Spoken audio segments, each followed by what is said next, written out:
Episode 53, Keselamatanmu. Mike membawa para anak buahnya menyerang markas milik Alex, dan kini Mike dan 5 anak buahnya sudah bisa menerobos masuk ke ruangan. Mela mengamati mereka dan saat Alex mundur Mela melihat Mia yang sedang disandera oleh Alex.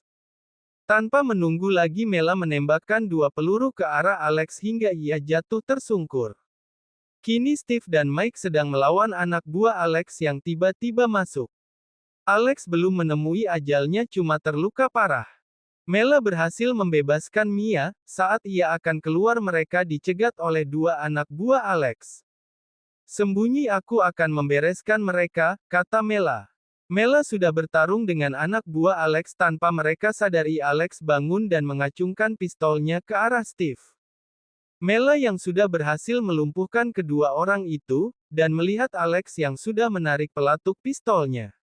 Mela berdiri tepat menghadang peluru itu dengan tubuhnya, dor. Mela menerima tembakan Alex. Steve yang mendengar pun melihat Mela yang sudah terluka. Steve mengambil pistol dari Mike dan menembak Alex berkali-kali hingga tak bernyawa. Steve menangkap Mela yang sudah lemas. Steve mengendong Mela. Mike mengajak Mia untuk mengikuti Steve. Mia terus menangis di mobil bersama Mike. Sedang Steve membawa Mela ke salah satu rumah sakit terbesar di Selandia Baru. Mela melakukan operasi pengangkatan peluru selama 4 jam, sedang Mia terus menangis dan menyalahkan dirinya atas kejadian ini.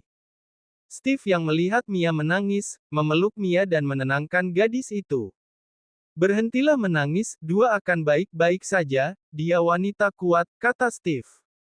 Ini semua salahku, Bunda selalu mengorbankan nyawanya untukku, kata Mia memeluk Steve. Tak lama dokter keluar dan mengatakan bahwa operasi berjalan lancar karena peluru itu tak mengenai organ vital. Kini Mela sudah dipindahkan ke ruang rawat. Kini Mia dan Steve menunggu Mela sadar, tak lama Mela membuka mata. Maafkan aku yang tak bisa melindungimu, kata Steve. Hei, apa maksudmu, kata Mela.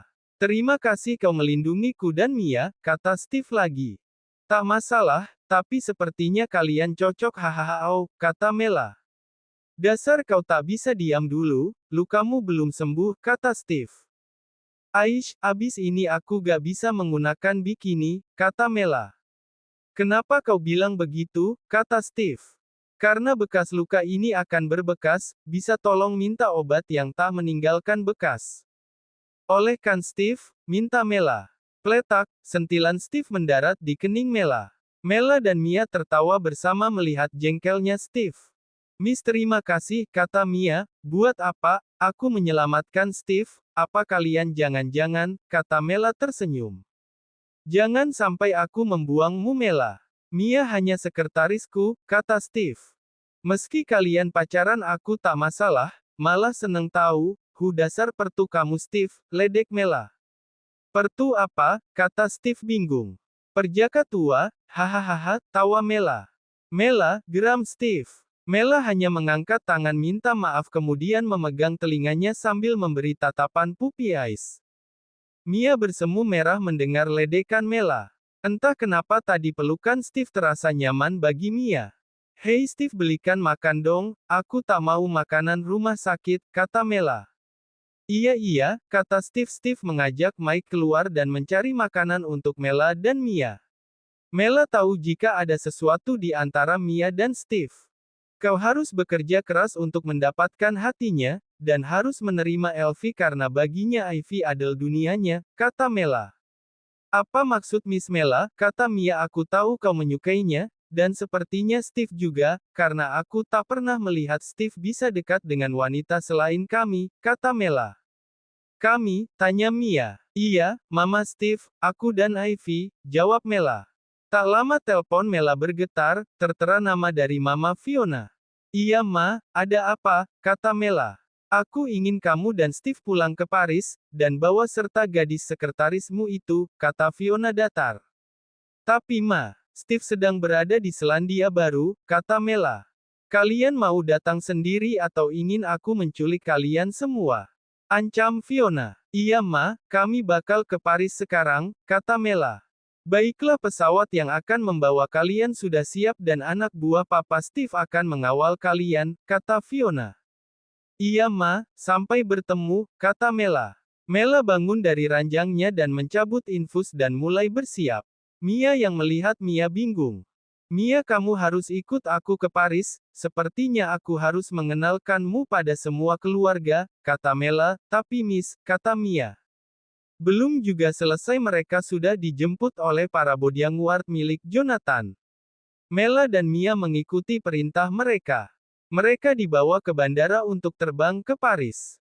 Mia merasa ketakutan karena tak pernah melihat pengawalan seperti ini.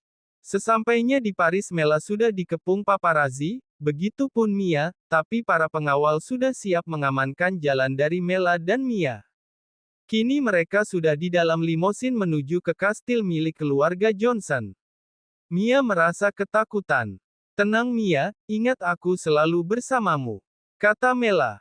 Mia hanya mengangguk. Mia hanya terus berdoa, tanpa mereka ketahui Steve telah sampai terlebih dahulu, karena dia juga sudah dibawa ketika keluar untuk membelikan Mela makanan. Steve sudah berlutut di depan ketiga orang itu dan seperti habis mendapat hukuman. Mela menghampiri Steve. Steve, apa yang terjadi? Steve, kenapa mukamu, kata Mela. Sedang Mia sudah ketakutan, melihat keadaan Steve. Fiona melihat Mia dan menghampiri Mia. Mama berhenti, atau Mama ingin melihat Mela mati di sini, kata Mela. Ancaman Mela berhasil menghentikan langkah Fiona yang ingin menghampiri Mia. Baiklah, kalian bisa jelaskan berita ini, kata Jonathan melempar lembaran berita online. Berita itu berisi Steve yang berpelukan dengan Mia waktu di Indonesia. Mela menatap Steve dan Mia bergantian. Steve ini apa? Tanya Mela. Aku mencintainya Mela, entah sejak kapan dan mereka tak bisa menerimanya, kata Steve. Mela memeluk Steve, sedang Fiona makin geram dengan pengakuan Steve. Dasar, kau tak tahu Steve sudah bertunangan dengan Mela, bentak Fiona.